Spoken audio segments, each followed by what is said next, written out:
Very, very excited to be here. I want to thank our panelists first and foremost, and of course our audience for being here today.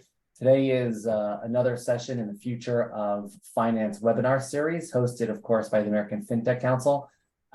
This is probably one of the most timely issues and something we hear a lot about as you read the papers and you hear in the abstract about student lending and what's going to be happening and how's it going to impact you and what are the details going to look like. And so I'm so proud that AFC counts as its members so many in the student lending space who are using innovation to create a better experience for students and for borrowers. And we really represent all aspects of the lending, student lending ecosystem. And so with that, again, thank you for joining this session of the AFC webinar series. And with that, we'll turn it over to Will Shaffner, who is the Director of Business Development and Head of Government Relations at a company called Mohela, which you're going to hear just a bit more about.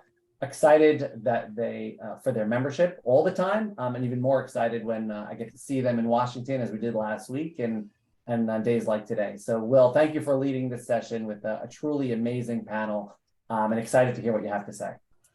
Thanks, Phil, and welcome everybody. We are here to talk about returning to repayment with student loans and how that might impact private student loans, your portfolio, your business lines, and the borrowers and the families that all of us are here to serve.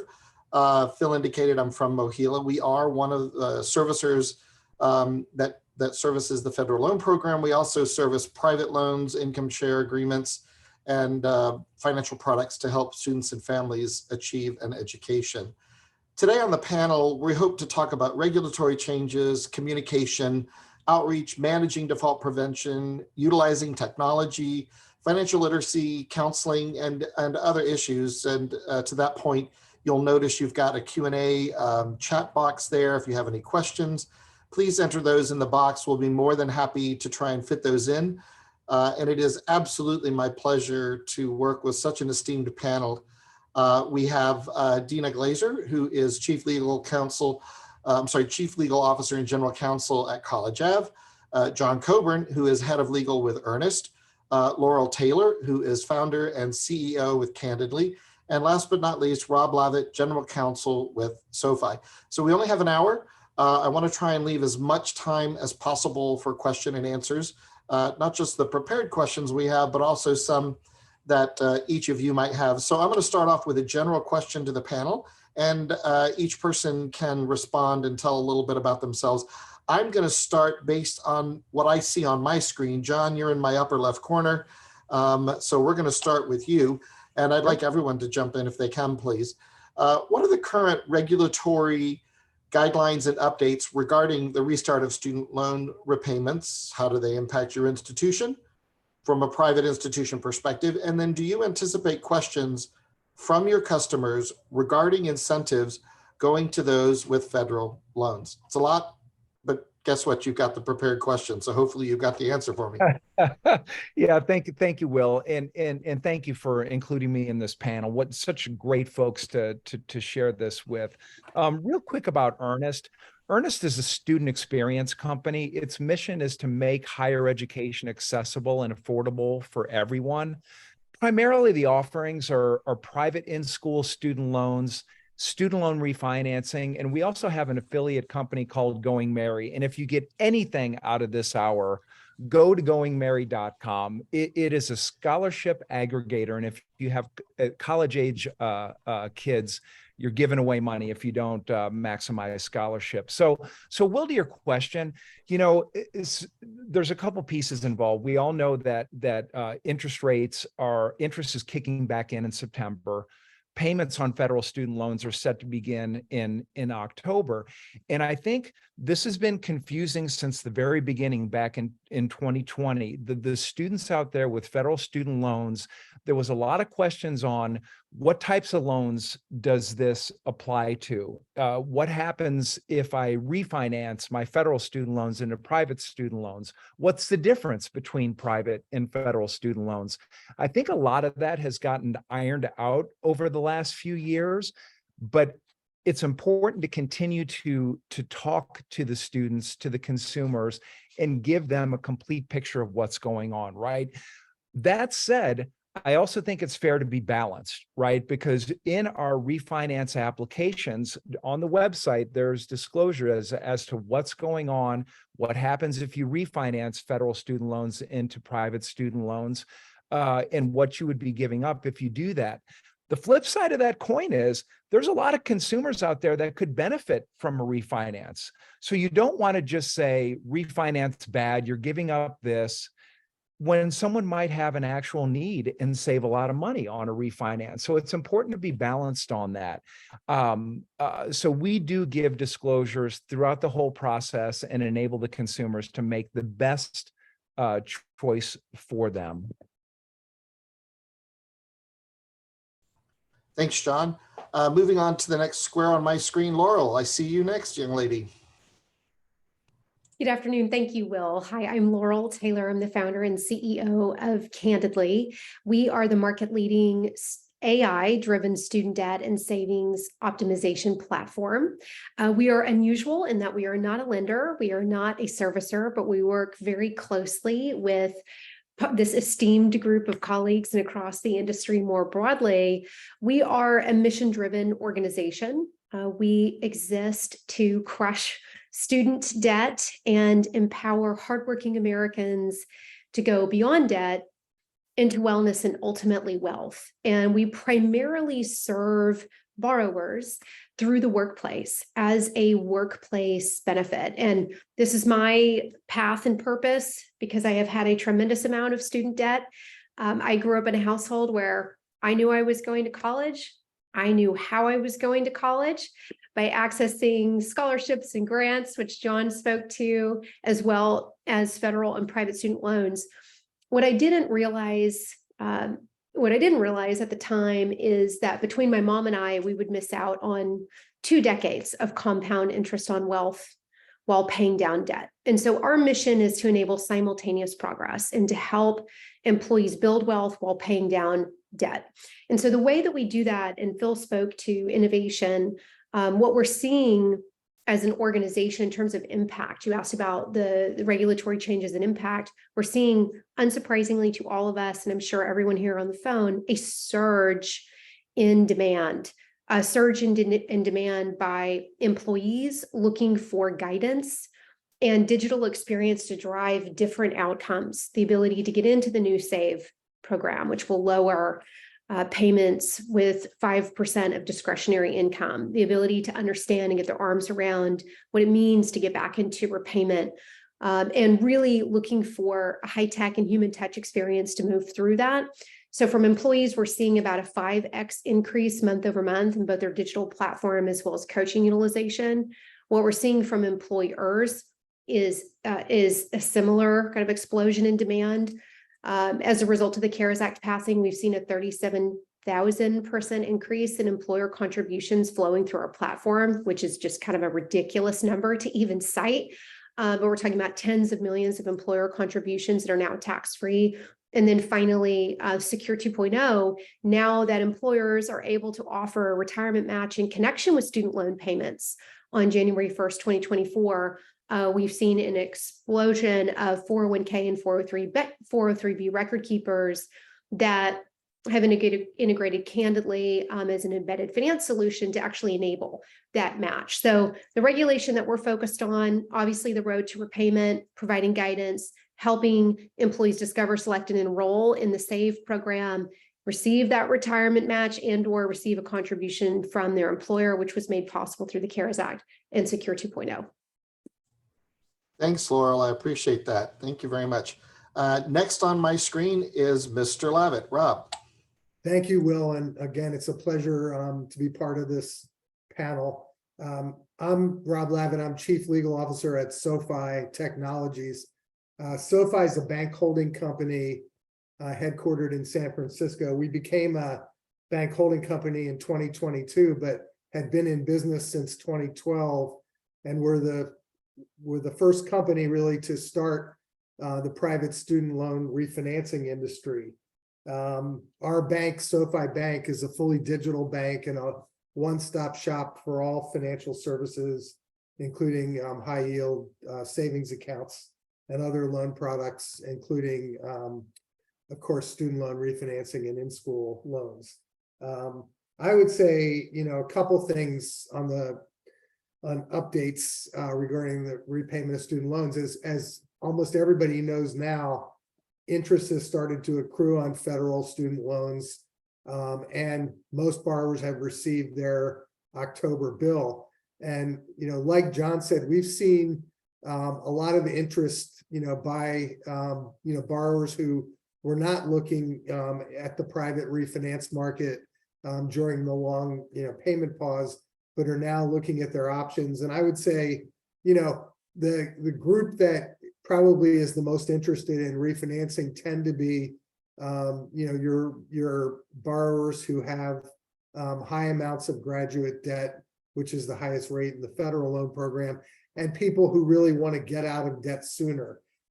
So for those individuals, refinancing can be an attractive option. And, for those, by contrast, for those individuals, who are, earning, I would say, below 70,000, that, they really do need to look at the SAVE program and the other, federal programs for more flexibility, and probably would not be the folks who benefit from refinancing.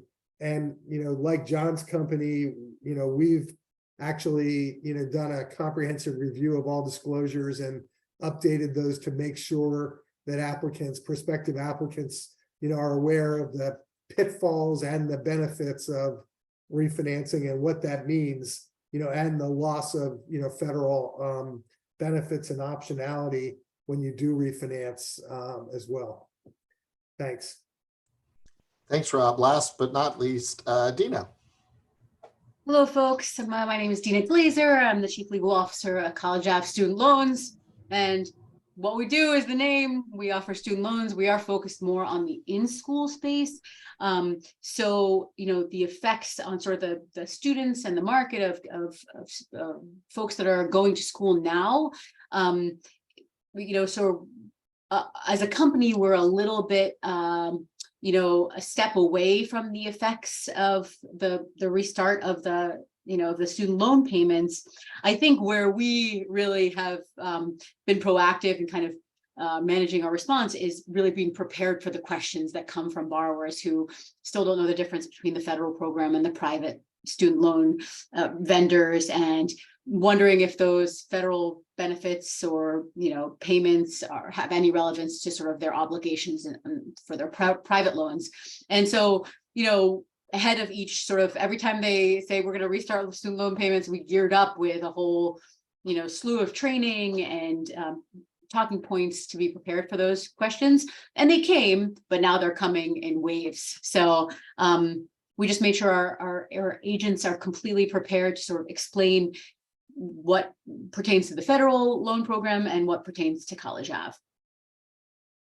Fantastic. Thanks, everyone. I appreciate that. Let's get a little bit more specific. And on the federal loan side, there are concerns that with recent regulatory changes, such as the SAVE program and other initiatives, we could end up in the form of a moral hazard as it relates to borrowing. Rob, I'm going to send this to Rob. Have you seen an impact on borrowing related to loan forgiveness or the SAVE program benefits that are out there? Do we see differences in borrowing on the private side versus the public or federal side of things? Yeah, I would say at this point, it's too early to tell if the SAVE program is going to lead to over borrowing, but I would say that it's really the federal government that should take every effort, to make sure folks aren't over borrowing. But I think we're ignoring the main or the big elephant in the room, which is, I think there needs to be more efforts by the government or, to get tuition increases to stop, rising as fast as they're rising. Because, we can talk about loans, but as long as tuition keeps going up, there'll be demands for more loans. And I would say, to the second half of the question, that, all of the various proposals the Biden administration has floated to eliminate, or forgive, student debt or parts of student debt, I think that they did have the effect of, I think, when those proposals were made, and now they're continuing that with talk about using the Higher Ed Act Settlement and Compromise Authority to offer additional loan forgiveness. But I think naturally, if you look at the mindset of people who were going to enrolling in school during the time that these proposals were out there, they obviously thought, I may as well take out more loans because they're going to be forgiven, or I'm never going to have to repay these loans. So I do think that their moral hazard was created, and I do think there likely was over borrowing as a result of some of the forgiveness proposals. Thanks, I appreciate that. Dena, can you speak, continuing that thread on new programs from the government or from the Department of Education, can you speak to any legislative proposals that could help addressing this return to repayment and beyond environment that we find ourselves in right now? Sure. So the two problems like we're talking about here are, one, there are too many programs. Sometimes they're at odds with each other.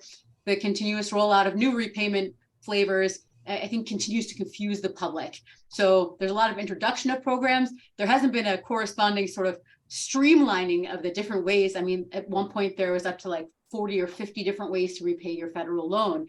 And accompanying all of these, tens of repayment programs are incomprehensibly long, muddled disclosures.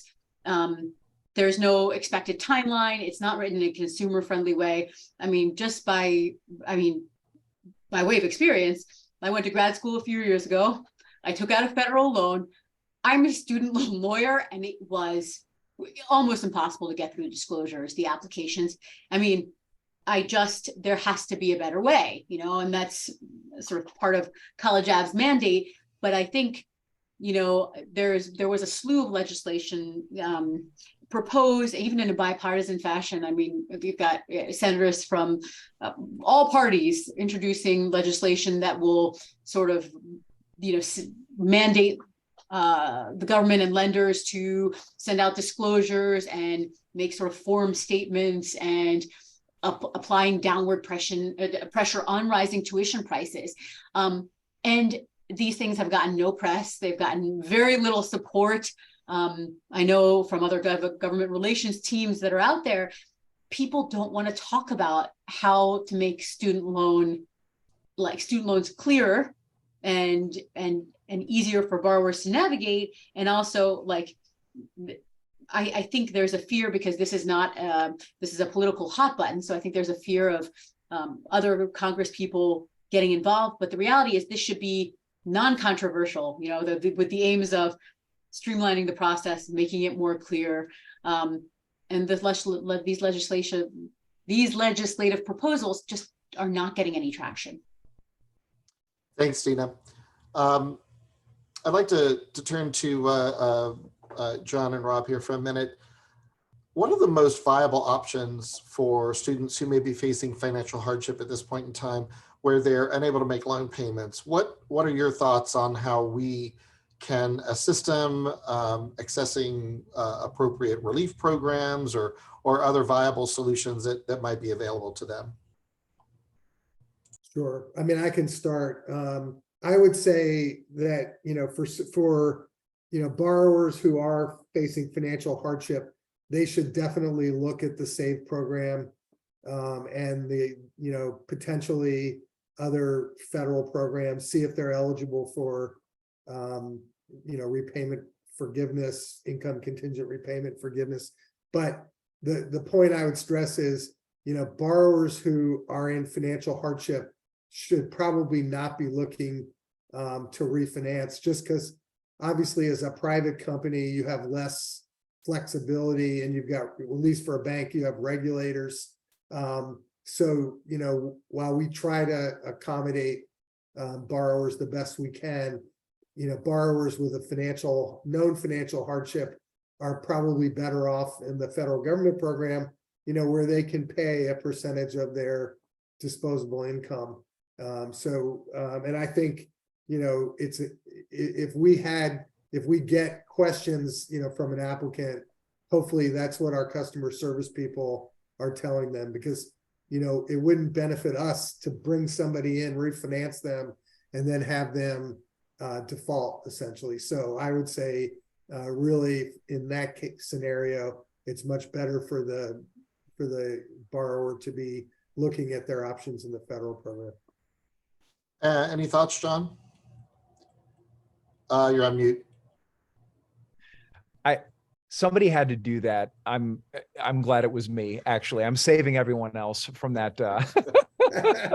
But I couldn't agree with Rob more about that. The last thing that we want to do is to take a person that's already in trouble, extend their loan out for way longer than they wanted to. And so then they're under this debt for many years. From the federal side, I agree that you should look and see what programs are available. On the private side, you really need to get in touch with your servicer. Maybe there are things that you could be done, like short-term interest only or other types of short-term programs that might help out. The only downside to that is some of these have financial implications, and it could make the cost of the loan more expensive for you. So it's really an individualized approach. It's clearly a tough situation to be in. Thanks, Sean. Laurel, you're in a unique situation in that in working with employers, you may hear from not just borrowers, but maybe parents or family members. What are you hearing at this point in time from the folks you work with regards to this moment, like returning to repayment? What proactive measures can be taken to prevent student loan delinquencies, defaults, supporting borrowers, helping them with the repayment or any other information you might be hearing on the ground? Sure, absolutely. Well, I think Dena and Rob and John spoke to this extremely well, which is confusion. There's an amount of stress and distress that we're hearing across all ages and wages. As we talk about student debt, it's mom debt, it's dad debt, it's spousal debt, it's grandparent debt. It's really everybody's debt. And we transcribed 1,000 hours of coaching calls to look for sentiment analysis. And the top 4 sentiments we're hearing are dread, worry, confusion, and frustration. And that's how the users that we have the privilege of serving are coming to us, just re-engaging for the most part for the first time in 3 years. And a couple of quotes that I wrote down. We are seeing a connection between financial insecurity, food insecurity, mental health issues, in the despair in some of the comments that are made. Those that are thinking more future looking, like this definitely will impact my ability to save and contribute to my 401k, with 2/3 of individuals with student debt prioritizing student debt pay down above and beyond retirement savings or savings period. This is going to force me to choose between rent and food. I honestly don't know how we'll get by.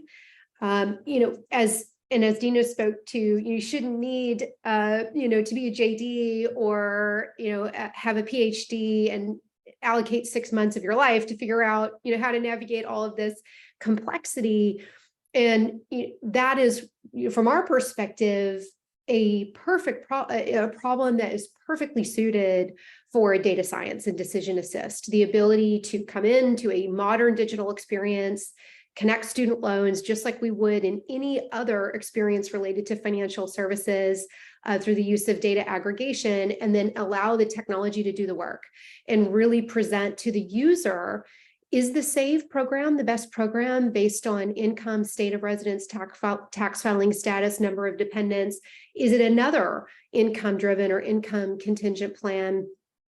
Is this individual eligible for public service loan forgiveness based on the employer that employee works for, and really enabling micro actions and transactions to transform outcomes so that a user can come to a modern experience, provide their information, and then have the ability to discover, select, and enroll in what the borrower decides is best for his or her or they's family based on the context of their goals and also the constraints. So I think the great news is there are fantastic solutions, which you've heard Dena Rob and John speak to around federal programs, I think the failure today of the experience that is surrounding the user is a choose your own adventure, figure it out on your own, go take a look. And the problem is these are individuals who already have a very high stress level,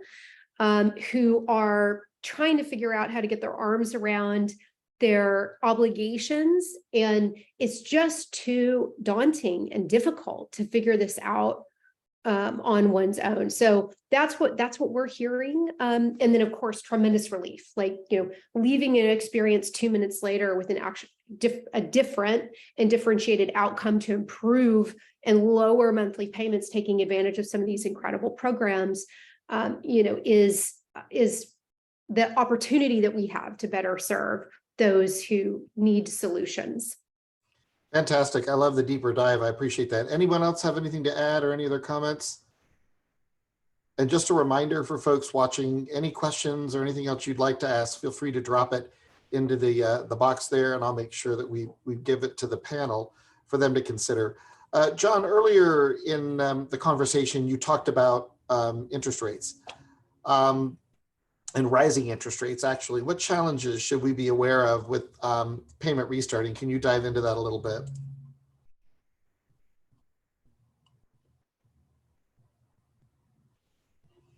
I did it again.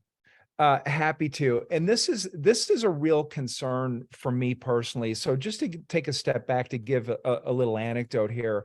In March of 2020, when the world shifted, my stepdaughter came to me. She was in her first year of medical residency. She had a ton of undergrad and med school debt. And she heard about this, the payment pause and potentially a debt, forgiveness for student loans. But she wanted to refinance because interest rates were low. And so she said, what would you do? And I honestly hated that she asked me this question, because if I get it wrong, then this is a real life consequence to her. But what I told her is that, yeah, the debt forgiveness is out there, but you have a lot of loans and interest rates are very low right now. And that could add up to tens of thousands of dollars of savings over the life of your loan. So she made the decision to refinance her loans right then and there. And she started dumping money into the refinance. Looking back on it, that was a very wise thing to do, because coming out into this payment restart, there are people that have not made payments in 3 years, right? And the world has shifted interest rate wise too. And so now rates are high. And for a lot of people, they're going to come out looking at their first payment, trying to figure out what to do. And they're going to look at their underlying loans, and those loans interest rates are probably high, but they may not be as high as where the refinance rates are right now. So they really don't have a lot of options in the refinance market, which is just a horrible position for them to be in. What I foresee happening is as rates start to lower, then people will jump on the refinance train and just kind of ride it down as interest rates continue to lower. And I think that's a good approach, but I think there's going to be a year or so, no one has a crystal ball, but where they're going to be stuck. And I don't really know what to do. And I'm just going to have to go with the status quo until things turn around. Thanks, Sean. I appreciate that. We did get a question. I've got to call out and say hi, Renee. It's good to at least see your name pop up. And I'm going to throw this out to the group, and please feel free to jump in. The question is, do you have any sense if students have taken this debt loan pause to pay down other debt, or have we seen students take on additional debt during this time? Will, I can jump in on that one. We, in viewing the data of the users that we serve, and the users that we serve in general have been working for about 7 years. So these are not students. These are those who have their own debt or those who are co-signers or have Parent Plus loans. So about 7 years into their career, what we saw in the data, because we have access to the funding account and the spending account, of users that want to gamify their wallet or sweep surplus of spare change and wallet to help pay down debt more quickly. When the moratorium was initially introduced in 2020, March of 2020, we actually did see an increase in savings and a decrease in consumer debt. We saw users repurpose some of those payments to pay higher interest credit card debt. What we have now seen, unfortunately, is a complete reversal. We've seen an elimination entirely of savings with a significant increase in revolving consumer debt. At the same time, we've seen rent increase by about 7.2%. So we've seen living expenses increase, perhaps due to inflationary, because of inflationary reasons, as well as, unfortunately, a reversal of, I think, what the original intention of the moratorium over a 3-year period was designed to create.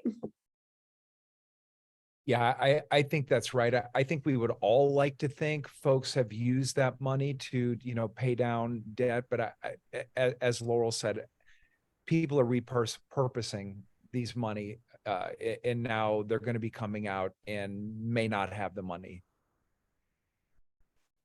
I'll jump in with a real quick addition. There was an article, there were a few articles actually about a week or so ago that noticed the US Treasury had seen a significant increase in receipts, billions, and it was tied to student loan payments. So we don't know necessarily the underlying drivers, but it does appear that many student loan borrowers made lump sum payments at the very end of August, the last 2 or 3 days of August, to pay down balances or pay off loans probably before interest started accruing on September 1. So I do think there's that part of the population. I don't know if that is true across the entire portfolio, but there was definitely a subset of borrowers who made lump sum payments end of August. So I would now, did they use that were they paying down other debt? Did they just keep making their payments and put it into an account? Or were they taking out other debt? We can't necessarily correlate that. I don't know if there's a cause and effect there, but we do know that some folks made lump payments the end of August. Any other thoughts or comments on that? I think, Will, on that point, that the increase in Treasury receipts could also be due to some increased refinancing activity, because there was no refinancing essentially other than private loans during the pause. So any incremental, refinancing of federal loans would show up as receipts to the Treasury as well, I think. Perfect. Absolutely. The devil's in the details. Laurel, yeah. I think this is really exciting, because what we see in the data, and this has been published by the CFPB, when a user makes a lump sum payment, whether it is because they've refinanced and they're ready to move on, or whether they're making a final lump sum payment, the likelihood of home ownership within 12 months, like the most likely financial outcome after a lump sum payment to pay down student debt that is higher than the normal monthly payment, is home ownership, which is, so it'll be interesting to see where we are a year and a half from now in terms of home ownership rates and engaging in paying down debt. Yeah, I was one of those people, Will. My son had a small student loan out there. I was letting it go until finance charges were going to start again, and made a payment in August. I think a lot of folks were in that ball game. So what I'm hearing is it's clear as mud. There could be a whole bunch of reasons going on here, and we don't necessarily know all the drivers. Great question. Thank you for that. Rob, you mentioned something about refi, and I think that there probably is something there swirling in the ethos. What trends in student loan refinance do you anticipate in the next year or so? Well, I'll answer this by giving some data. So back in Q4 2019, I think we had a record volume in student loan refinancing. I think we did 2.4 billion in student loan refinancing in the quarter. That collapsed with the payment pause. I think it's coming back, but it's not going to be at the level that it was in 2019 for the reasons John explained, just interest rate driven. But I do think it'll be, I've been saying there could be a boom, and it might take more than a year, because at some point the Fed will likely start cutting interest rates. When that happens, and at the same time, if you look at grad plus rates, they're at the highest level since they reset the formula. I think last year's grad plus rate for that academic year was 8% or so, not counting the origination fees. So the confluence of high, and they'll continue to be high. Treasury rate, rates are at high right now over many years. So, and remember, the 10-year Treasury is what's used as the index to set federal student loan rates. And that's gone up since the last reset. So the confluence of high federal rates and then potentially Fed cuts in the near future, maybe it's not for a year, maybe it's 2 years from now, then I think you could see another boom in refinancing. Whether it ever gets to the stage it was in 2019, I don't know. Certainly we don't expect it to be at the level of 2.4 billion a quarter, but I think we went from 2.4 billion, I think, down to like 400 million a quarter. So there'll be an increase. It's not going to be the same as it was in 2019. John, any thoughts or anything to add? Yeah, just picking up on what Rob said. I mean, 2019 was the boom, right? And I think what's happening now is another bubble is being created. As Rob mentioned, a year might be too soon, but at the 2-year mark, we expect people to start, refinancing. And so at Earnest, if you make 4 on-time monthly payments, you can refinance again. And so I think what will happen is that people will continue to ride those rates down. And if there's no upfront origination fees, it's a no-brainer for the student to take advantage of that. And I think that's what we'll see. Yeah.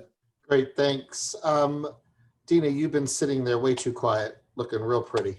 Let me ask you a question. I know College Ave has done some work on credit. I've seen some papers you guys have done. Can you speak to the intersection of credit reporting projects, the administrative restart of student loan repayments? What is the data telling you? What are you guys able to glean from what you're researching? So what we're seeing is, well, I think any effects of a student loan restart are going to be, again, like we're going to be insulated from them because there's not going to be any significant credit reporting for another year. So even if, borrowers that are still in repayment or borrowers that, again, begin to be in repayment with the student government, even if they go delinquent, we're not going to know, So I think the sort of the downhill effects of that is that maybe there may be a tightening of the sort of the willingness of lenders to lend on the refi end to applicants who they don't really have much visibility on their behavior over the last year, right? But I think for the sort of the private in-school market, we're thinking, and what the data has told us so far is that there's not going to be a huge effect on the private in-school market, simply because the borrowers that fall into that market tend to be, these loans tend to be co-signed. They tend to be with folks in a higher income bracket. They're not high enough where they can write a check, which is, most of America, but not low enough that they can get some significant financial aid. But usually pretty stable borrowers, pretty, a stable package of borrowers on each loan. So I don't know that there will be much of a downhill effect of this, but even so, we'll find out maybe 18 months from now. Great, thank you. We do have another question that was submitted, and I'm not sure. I'm thinking this is more on the federal side, but let's see if anyone has an answer here. Do you know if the average $250 monthly student loan payment that's often quoted, if this is an average taking into account the borrower utilizing an income-driven repayment plan, or is this $250 average monthly student loan payment an average without, or maybe it's a blended of both? Does anyone have any information on that payment amount or any thoughts? I can just speak to sort of the gathering of that statistic. I believe it's in reference to the statistics gathered by the Fed, and it is about the federal program. So my guess, and lawyers doing math is always a problem, right? But my guess is that those borrowers are looped in because it's all repayments. So borrowers using an IDR program would naturally just be included in that statistic, in that overall number. Thanks. Any other thoughts? I appreciate that. I've got another question popped up about, can we clarify what, if any, credit reporting is going to occur? Obviously, this is a panel on private loans. If someone knows anything about the on-ramp, feel free to jump in, and we can talk a little bit more about credit reporting. And Dena, I don't know if you guys have anything. I know you do a lot of work in the credit space as well. Private loans reporting is going to be the same. Is that correct? Right. You took the words out of my mouth. I mean, for us, we've been reporting, for the last several years, so no change for our end. I think we have a long on-ramp now. Depending on the success of sort of any other new legislation introduced by this administration, if it doesn't succeed, or if there's a lot more resistance to it, I think maybe delaying credit reporting even further, maybe a short-term win that they may want to take.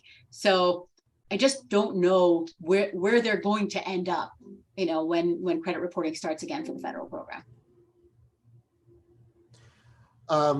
So on the federal side, credit reporting doesn't occur. The borrower reports when they make their payment, and negative reporting occurs at day 90 of delinquency. And the on-ramp, once a borrower reaches day 90, the on-ramp will suppress negative credit and will reset the delinquency to 0. So from the federal side, that's the whole, one of the main points of the on-ramp is that families, borrowers are not harmed for 12 months in the form of negative credit reporting. Oh, good question. Came right back, anticipated my answer. So correct, but are folks, lenders, changing credit underwriting criteria for private loans with the lack of credit bureau reporting on the federal side, or are you keeping everything the same? Or are you not comfortable sharing? You don't have to answer that. Yeah. Just to be candid, I mean, for the in-school space, I think the impact isn't really with the in-school space. It's going to fall on the refi folks, really. Yeah, I think from my perspective, there's a little bit of unknown there, right? How do you evaluate that, right? And there's a hole in your data. So more to come, I think, from a lot of us. I think the FICO scores, you have to assume, are going to be inflated because of this. And then it's interesting, this may be a little bit tangential, but for those in the personal loan space, unsecured installment loans, what do you do about the student loan payments of borrowers when you're constructing your models? So, we have a cash flow based underwriting model. So, we still anticipate those payments, even if there is no credit reporting by the federal government on those borrowers. So, we've adjusted for that. But I think I read an article recently that most risk officers are saying that FICO scores are going to be somewhat inflated, for this reason. Yeah, it's a great question. I think, just to comment on the FICO scores being inflated, I think the other thing that could be inflated is comfort with non-payment. And what I mean by that is interest is accruing now, and interest will begin accruing. It's going to continue to accrue regardless of whether payments are made or not, if the user is simply not making payment. So I think the big, you opened up the call, Will, asking about moral hazard. I think there's a massive moral hazard here around kicking the can. I mean, 3 years has passed, right? The boy who cried wolf 9 times. Now we're trying to help 43 million plus Americans understand that we are on the road to repayment. but millions of Americans have now extended their pay down horizon by 3 years. So here's another year. And, to Dena's point, if there is a more reprieve given around negative credit reporting, another year, the average pay down period is already 20 years. And we're talking about 25 years. So we are now also seeing kind of 2 cycles of those who've paid down their debt, sending their kiddos to college. That can be a 40-year horizon. But the elongation of time to pay down debt with interest accruing is really a concern, and it's confusing. Like, we're having this really rich, robust, interesting conversation not only about student debt, but every other form of lending or solutions in the market. So it's a tough time to try to break through that confusion and chaos with great guidance. It's a great point, right? Because the last thing you want the consumer to think is like, okay, interest is accruing, but there's no downside to not making payments, so I'm just going to continue to not pay. And then they extend it out, and there's more interest, and it's a domino effect. I wrote this down: comfort with non-payment. I'm walking away with a new way to phrase a concept that I'm seeing in my own family with my nieces and nephews, who horrify me with some of their comments on how they're handling their personal debt. I'm a little mortified, but to that point, then, Laurel, you articulated it pretty well when we talk about all the swirling variables that families are confronted with and the situation they find themselves in with changes, extensions, modifications. Things are confusing today. What can we do to help either supplement what's happening on the federal side? Because a lot of our customers have both federal and private. Some of us have other counseling services that we offer, regardless of the loan debt that the families have. How can companies tailor communication to address these concerns and some of these anxieties? Any thoughts? And then we can open this up to anybody. Love to, absolutely. I think there are 3 things that companies can do, and the lens of the world that my lens in responding to this question is really offering solutions that address student debt as a new normal in workplace benefits. And what started as a new category of workplace benefit in 2016 has really now been codified through a couple different policy levers that have been pulled to incentivize actually employers to offer solutions as a workplace benefit. So the first is really deciding that financial wellness is a priority, that financial wellness across the employee population, age and wage agnostic, that we want to address the full spectrum of wellness within the workplace, from the high earner to the low income frontline worker. So one is really prioritizing wellness and well-being, which 401k is a part of, tuition reimbursement is a part of, but does not make a complete solution for today's super diverse five generation workforce. 2 is communicating. And we would really, what we see in terms of engagement that drive differentiated outcomes at scale is an omni-channel approach to driving engagement is really the way to win. Through email, through SMS, through Slack messages, through intranets, to raise awareness that employers are offering a workplace benefit designed to address the full life cycle of education financing. So parents can plan for, pay for college, access the lowest cost of capital through our esteemed colleagues here today, and then really be empowered to pay down debt and save for the future. That really does require a digital experience. I previously led a global business unit at Google, had the privilege of going to school at MIT. This is the 2nd largest liability in our country, obviously, and it's super complex. We need to help personalize the user experience based on where they are in their journey of education financing, wellness, and wealth. And in like 30 seconds, personalize that experience through the power of digital. So, who cares about Candidly? We're powering Vanguard, Empower, PNC, Guild, the largest financial services companies in the world, is an embedded finance experience that helps their offering to be more holistic, but that really speaks to partnership. And so that's the last point I would make here is I'm not sure any of us have a silver bullet. I'm not sure a silver bullet exists, period. but the partnership across the ecosystem here, lenders, servicers, employers, workplace providers, financial institutions, and the public-private partnership with the Department of Education. I mean, this really requires a full community, full court press to help turn this around into a productive experience for those who are pursuing education as the path to lifetime earnings and higher lifetime earnings.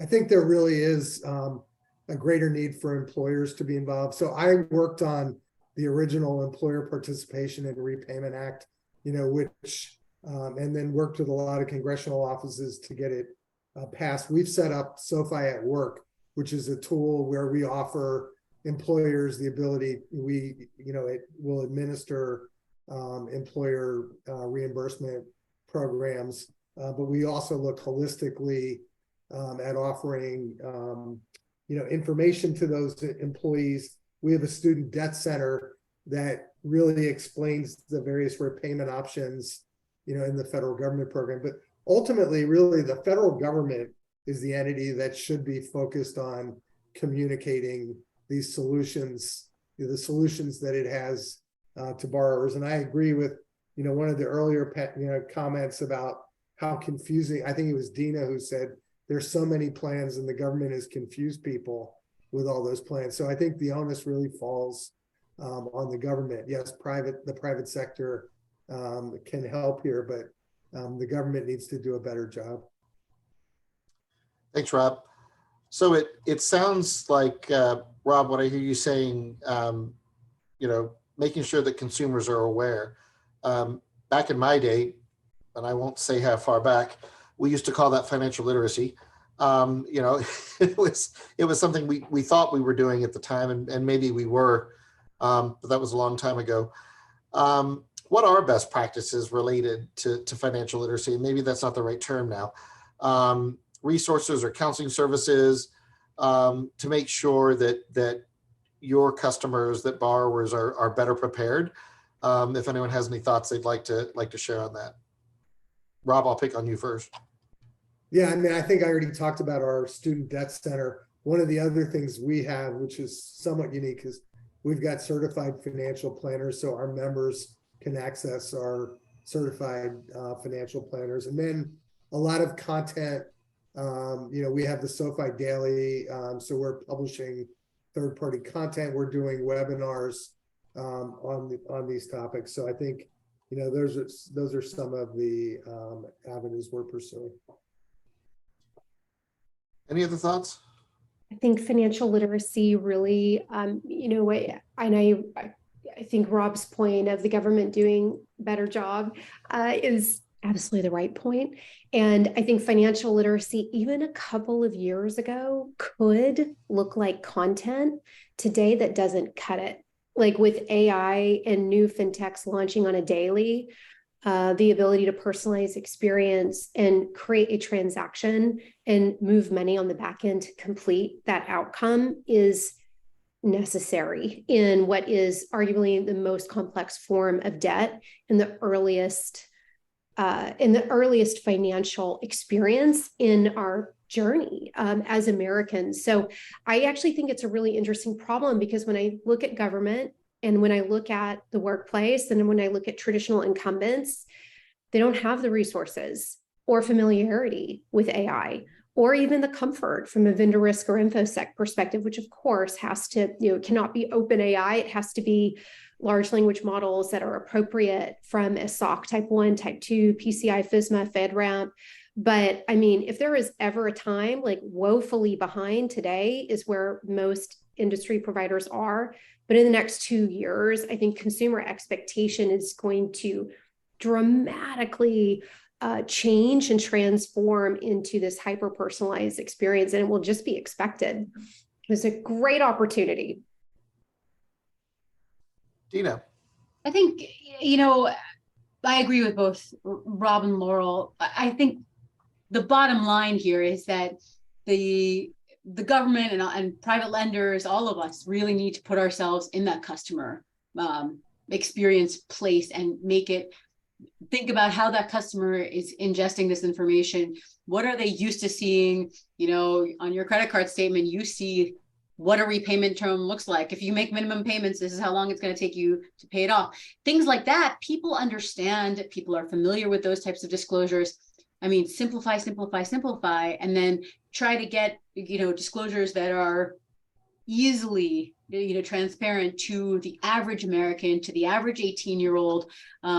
I mean, there is a way to communicate these ideas that doesn't have to be, you know, laden with every legal term you can think of. We can simplify this, we can do it better.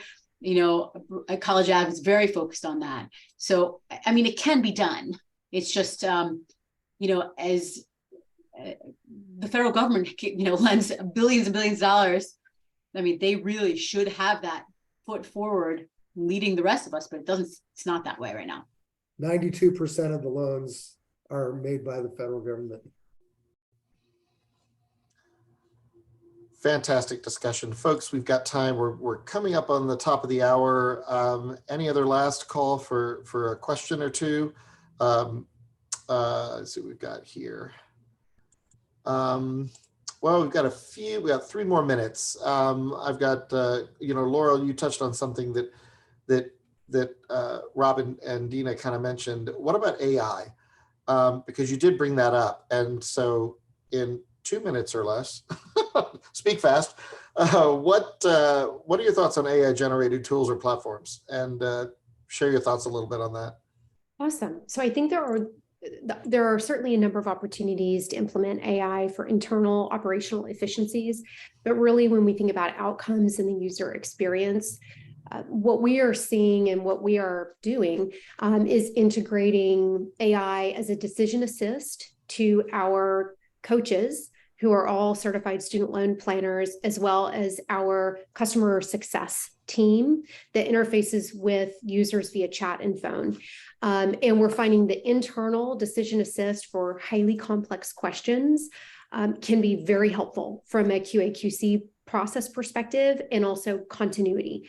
2 is actually the user experience. And when users want to have a conversation at 3 a.m. And our support team is not available, the user can knowingly interact with an AI-driven experience that AI is not good at math. We're actually really good at math. We've already done all the calculations to help users do exactly what Dena shared. So the ability to integrate AI into the user experience to give real-time information as well as behind the scenes from a knowledge assist or decision assist can be, you know, really exciting. Thanks, well, I appreciate it. We've only got a minute or 2 left. John, you've been contemplating and thinking there. So last few words to you, please. Any closing words here as we begin to wrap up? I don't really have anything. I think, Laurel, to your point, the AI, super exciting. I think us as lawyers, we're trained to look at the downside of things, and we're very uncomfortable with AI. I think we kind of have to jump aboard this train and figure out how to make it work. It's an exciting time. Thank you. I appreciate it. Thanks, everybody, and our esteemed panel for participating. Phil, any closing comments for the good of the cause, sir? I just want to say thank you to all of you. This was, even for me, one of the most educational hours I've had in a few weeks. So I just want to say thank you to the panelists, to our members, to all our AFC guests. This has really been an educational hour, and I'm excited about kind of how this all plays out in terms of hoping that consumers have the information they need, and obviously relying on you all for trusted information and guidance. So again, on behalf of the American FinTech Council, I just want to say thank you all again for participating.